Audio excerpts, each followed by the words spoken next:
the Son, and of the Holy Spirit. Peace be with you. Thank the Lord for this wonderful moment, this wonderful time that we gather to celebrate the Eucharist, this fifth day of the Novena, or the Fiesta of Señor Santo Niño.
Ibuok nasod o isa sa gawas nasod di ang mga Pilipinon tuwa at puyo at trabaho. So ito kayo kini atong talagsaon nga pagpalayan sa atong pagtuo katolikanon ang paggawad sa Ginoo nga nagpakahimong bata si Diyos Santo Niño aron kitang mga tao luwasod. Mao gini mga pigsunan ang kahulugan ining takong kapistahan si Diyos Santo Niño ug nga mounta ang angay nga ato kanunay nga pangitaon o nga mahitabo kini sa atong kinabuhi magaligayon nga kita nagsagulog ining Fiesta Señor. Gani kung atong balikan pagbasa ang Ebanghelyo, the Gospel of St. Mark, Jesus came to Galilee. So si Jesus niya adto sa usa ka lugar, natural ini sa usa ka panahon. Kung sa iyang imo, iyang ipadayag, this is the time of fulfillment. The kingdom of God is at hand. Repent and believe in the gospel. Maugin si Jesucristo, maugin si Señor Santo Niño, nga atong ikahimutan kay lagi ang imahin ng bata sa may mahimuot sa kabata. Apan kung ato kayo nga susikon ang kamatukuran sa pagkabata sa Ginoo, ngano nga siya nagpakahimong bata aron ang mga tao nga moduhol kaniya iyang masultian ining mahinungdanon nga kamatuoran ang gingharian sa Dios kaniya na. So una sa tanan mga kaibigan, ang inatong pamalandungan kining gingharian sa Dios kung aniya ba kini sa atong kinabuhi. Mayabot kini o ipanayan kini ni Kristo mientras siya din sa kalibutan nagpuyo o ang Ginoo nagpalagin hangtod karon ug hangtod sa katapusan sa panahon sa pagmugna sa iyang harian dinhi sa kalibutan. Nahitabo kini dito sa Galilea mga tuig 30 kay sa tradisyon sa Kristo katugay ang isaulo ng Pasko pagkatao sa Ginoo asang lugar sa Bethlehem sa Judea ug sa tuiga tuig 0 din nagsugod ang paghihap sa tubig sa tuig sa pagkatao sa atong Ginoo. O kinahanglan kini dito sa Judea dito sa mga Hudyo Israelita o hindi sa atong nasod sa atong kapupunan mayabot si Kristo.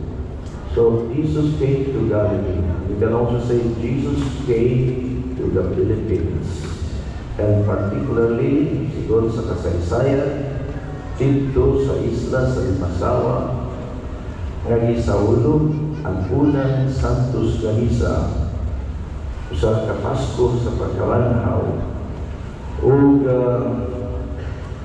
si Kristo ala Santos na Eucharistia. Kung pinayang kamatuuran nga itong ituhan mga Katolikanon ang tinuod ng presensya ni Yesu Kristo.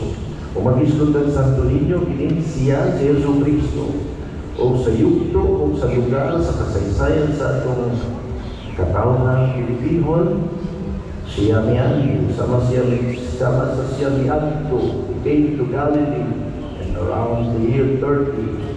So he came to the Philippines in March 31, 1521, and then proceeded from Isa sa Limasawa. After the first Mass, he stayed there for some 8 days. They came over after the suggestion of the king of Limasawa when Magellan asked, "Which place do you suggest that we go from here?" And the king of Limasawa suggested to go to Cebu, and he and his wife came with Magellan, and in April 14, there was the baptism of 800 Cebuanos. And after the baptism, the queen saw in the narrative, in the place of the baptism, the images of Our Lady and a baby boy were displayed, and a queen of Cebu liked the figurine of the baby boy, and she asked for it. It was given to her as a gift for her baptism. So these are events in the history of our race that we should not forget, because this is the time when Jesus came to us and to tell us that the kingdom of God is here. And that was 504 years ago in a very small island. But now, where the Diocese of Maasin is. My dear brothers and sisters, the acts of God, ang buhat sa Ginoo, bisan nahitabo sa usa ka lugar, sa usa ka panahon, ipanghitabog niya karon mismo.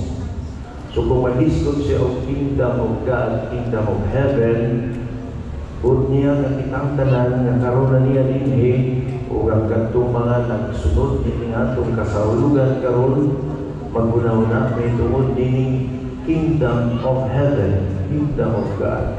Kung unsa kini sa atong kinabuhi, simple pagkasulti ang pangutana sa tagsa kanato Ang harian sa Diyos pagayon, ang mauwi kamatuuran sa adlaw-adlaw na itong kinabuhi. Kung mag-diskutan ang harian sa Diyos, ang Diyos pagayon ang hari sa atong adlaw-adlaw na kinabuhi. Di lamang moamot ang Fiesta Señor, na Señor Santo Niño, maugayon ang sentro sa atong mga kakantukan o mga kasaulugan. Kapag the kingdom of God is here, di lamang sa usang kapanahon, dili sa matagyugto sa atong kinabuhi. O gini ang tingtang ang bunga sa atong pag-Fiesta Señor. Kaya kung wala yung hitabo, kung wala ang ingharian sa langit o ang ingharian sa Diyos na may hitabo, din karon si Kristo ang iyang pag-anin sa kalibutan, walay bunga. Kanang Ginoo, kamahanan, kung unsang iyang buod kumaton, matuman. Kung kini natuman, pinaging kanato ng karoon niya, aron sa pagdawat tiniging harian niya sa atong kinabuhi. Kung nagpadayon ang Ginoo, kung atong dawaton ang ingharian sa Ginoo, the kingdom of God, o ingharian sa langit, sa manang ikinahanglang buhaton, bakit pa niya? Repent and believe in the gospel. So, una kita mga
Mr. Rano is all stand for the final blessings.